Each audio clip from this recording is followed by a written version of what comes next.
Since that X-Men movie came out, I knew facts and information about Days of Future Past would become confused and changed.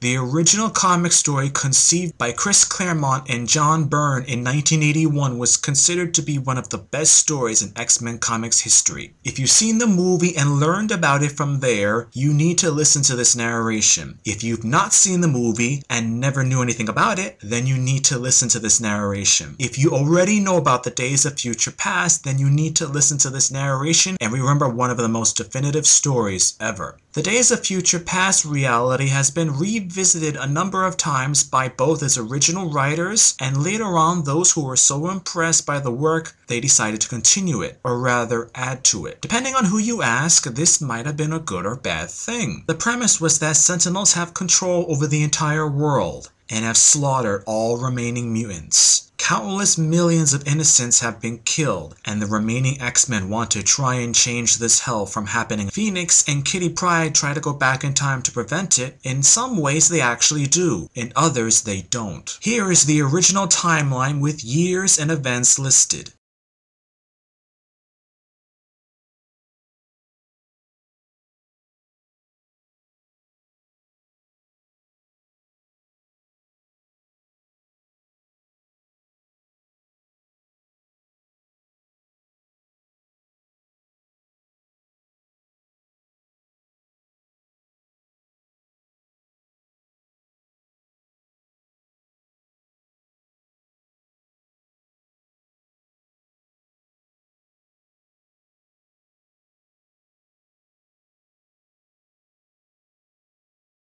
From the written records of Chris Claremont and John Byrne, at an unknown date, time, and year in the future, Rachel Grey was born as the daughter of Jean Grey and Scott Summers, and she had a normal childhood with the X-Men in Xavier's mansion, although popular opinion against mutants was slowly growing due to the public assassination of United States Senator Robert Kelly by the Brotherhood of Evil Mutants. Although Kelly was now dead, the racial views he had and rhetoric was very much alive as other politicians continued his work, and by this time had all of the American population agreeing as well. The Sentinels program was restarted and the first anti-mutant president was elected. Rachel was still a child at this time when Jean died in a nuclear explosion near Pittsburgh caused by Mastermind. The American government used this disaster to finally outlaw mutant kind.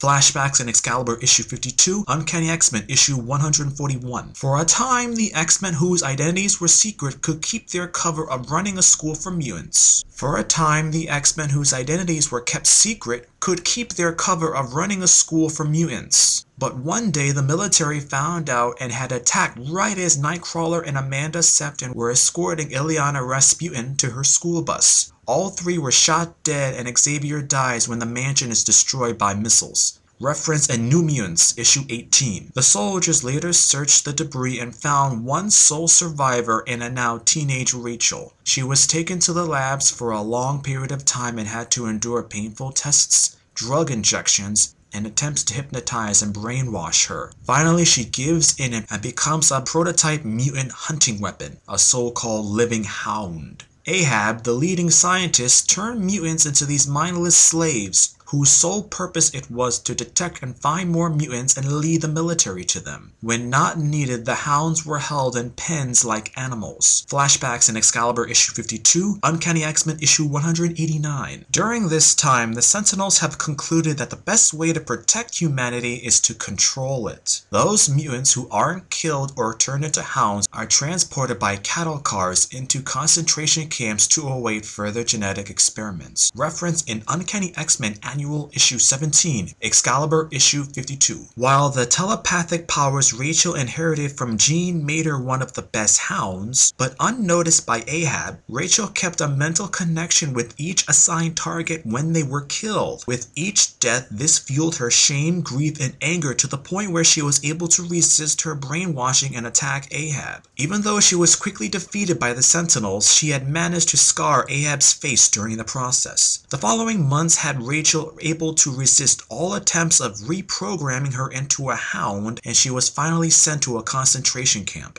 where she met the remaining X-Men, Franklin Richards, Aurora Monroe, Piotr Rasputin, and Catherine Pryde. There, Rachel learned that in the meantime, most other super beings, mutant or not, had been either killed or imprisoned by the Sentinels. Flashback, Excalibur, issue 52. Shortly afterwards, Magneto too was imprisoned as well. In the camp, the X-Men came up with a plan. They wanted to use Rachel's mutant power of timely astral projection to alter the past. Wolverine, the only free X-Man, helped Catherine Pryde to smuggle in components of a device that would negate the power-canceling collars that they wore. As Catherine got back to the camp, she claimed to be late from schedule, which was clearly because of the plot to change history. Mentioning that she was attacked, the Sentinel agreed and allowed her to pass. Later on, meeting up with Magneto, Storm, her husband Colossus, Franklin, and Rachel, they secretly put together the jammer that gave them free use of their powers once more. Once rid of the canceling collars, the plan went into its critical phase. Rachel used her powers on Catherine to exchange her mind with that of her younger self in the past, shortly before Senator Kelly's assassination to prevent this initial event from starting everything else. Catherine was chosen for this plan because at that time, Kitty had only recently joined the X-Men, and as a result of this, she was not yet trained mentally like the others were. With the plan working, the future X-Men tried to use their return powers to their advantage. With Magneto remaining behind to cover everyone's escape, the others broke out of the camp and Colossus was carrying Catherine's unconscious body. They later met up with Wolverine and planned a suicide mission against the Sentinels' headquarters in the Baxter Building. It no longer mattered if any or all of them would be killed in the process, since none of this would have had ever happened if Kitty succeeds in the past. They used abandoned subway tunnels to get closer to the building, but without warning, the tunnels were ripped open from above and Franklin was killed by a Sentinel's blast before anyone could react. The X-Men fought their way through and reached the Baxter Building. Rachel remained behind to protect Catherine's body while Storm, Wolverine, and Colossus entered the building. Inside, however, they were outnumbered by the giant robots who knew of the attack. Rachel telepathically felt the heroic X-Men dying one by one. In the past, however, Kitty had problems convincing the X-Men of that time of what was yet to occur. Everyone believed her to be joking. But Wolverine knew that something was different. As mentioned in the story, Logan saw her moving and acting like a woman, not as a child, and that was one of the reasons why the X-Men later took Kitty seriously. Thus, the X-Men traveled to Washington and witnessed as Senator Kelly's hearing was interrupted by Mystique's Brotherhood. The two teams fought against each other. In the confusion, Kitty tried to keep track of Senator Kelly and was able to keep him safe from being shot by Destiny. With her goal achieved, Catherine switched her mind back from her younger body to her older one, and the hellish future was prevented.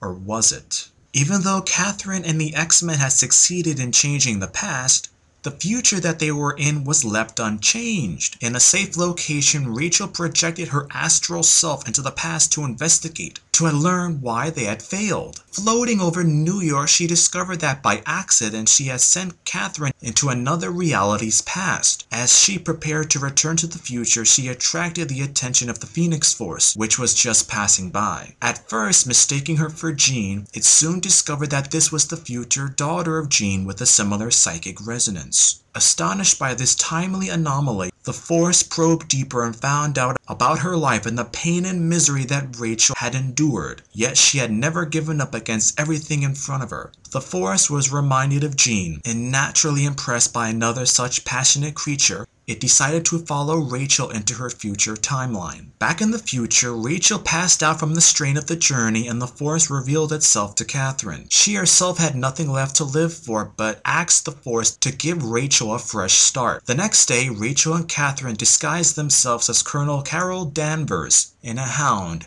and gained access to the facilities of Project Nimrod, where a new Super Sentinel was being created. It was a suicide mission, but once inside they planted a nuclear bomb. But shortly before the explosion went off, Catherine said the code word Dark Phoenix, which was the sign for the Force to supercharge Rachel's power to send her back in time, physically and permanently. Rachel was unaware that she hosted the Force's essence and her memory was suppressed by it. These conditions were part of the deal and Catherine had wanted to give Rachel a new start. to give Rachel a new life without the ghosts of her past haunting her and all of the circumstances that she had to endure. The prototype of the new Nimrod Sentinels project also picked up the frequency and followed Rachel into the present. Referenced: Excalibur issues 52 and 66, Memory in Uncanny X-Men issue 192. Rachel would arrive in the main Marvel Universe in New Mutants issue 18 and Uncanny X-Men issue 184. Eventually, she joins the X-Men and later becomes a founding member of Excalibur. Naturally, her memory remains confused, almost like Wolverine, though occasionally she remembers bits and pieces from her former life. The untested Nimrod Sentinel, who followed Rachel, first appeared in the present in Uncanny X-Men issue 194. The X-Men fought against it a few times, but in the end it merged with the Master Mole and was sucked into the Siege Perilous. After the explosion, only the body of Catherine was found. She was examined and diagnosed of dying of radioactive poisoning from the bomb's fallout. Unfortunately, a video camera had recorded the moments before the explosion, and on the tape Rachel was seen being sucked into a time hole and the new Nimrod Sentinel following her. Ahab used the Sentinel technology to try to scan Catherine's body for residue of the time anomaly that caused Rachel to disappear. Suddenly, the probing interfered with Catherine's phase power side effect of disrupting electricity, right as the Sentinel found the right time wave frequency. Suddenly, both the probing Sentinel and Ahab are sucked into a similar time portal. Excalibur issue 66. Some years later in the main Marvel Universe, an adult Franklin Richards appeared in New York. He was the mental self of the Franklin that died in Rachel's time, who at the moment of his death wished himself to a time when he felt safe. This Franklin was tracked and followed by Ahab. It took the combined might of X-Factor, the Fantastic Four, the X-Men, the New Mutants, and Rachel to defeat the future mutant hunter, who briefly turned Cyclops and Invisible Woman into his hounds also. He returned to the future, but now he knew that Rachel was still alive, like he had always suspected. After he left, Franklin, who was subconsciously feeding off Rachel's energy, had to accept his death, or otherwise he would have permanently injured Rachel and the young Franklin Richards of this timeline. X-Factor Annual Issue 5. Uncanny X-Men Annual Issue 14. Eventually, after Rachel's memory was fully restored, she decided to go back to her own timeline, since she felt responsible for everything that had happened since coming to the main Marvel timeline, and wanted to deal with Ahab's crimes. Of course, her teammates opted to help her, and they made a time jump to a point 2 years after Rachel had escaped back into the past. The appearance in the same examination chamber 2 years after Catherine vanished alerted Ahab to a possible return of Rachel. Yet together with a team of future superpowered beings, Excalibur managed to change the directives of the Sentinels to preserve all life, thereby ending the genocide that had prevailed for decades. Only Ahab escaped. Excalibur Issue 66 and 67. With that, the days of Future Past was over. That's it, isn't it? The only plot-dangling element that was really left over was the fate of Ahab, and that was never fully discussed, simply forgotten by succeeding writers. Perhaps it's better left like that. You now know the truth, and it's one hell of a comic book story. But still, there are reasons for how and why such a good story came out at that time. The story itself was penned by Claremont and Byrne at a time in American culture where some people thought that the horrors of the Second World War would be relived. Racism, government control, mindless slaughter, genocide. It also reflected a dark time in American comic books. I personally remember the late 1980s and early 1990s. What we were reading in the comics at that time could have possibly happened in real life. Added to that, ironically, Senator Robert Kelly died in the X-Men comics anyway. Both him and his wife were killed in stories in the mid to late 1990s. I hope this narration cleared up any misconceptions or misunderstandings naturally caused by the movie. Feel free to comment.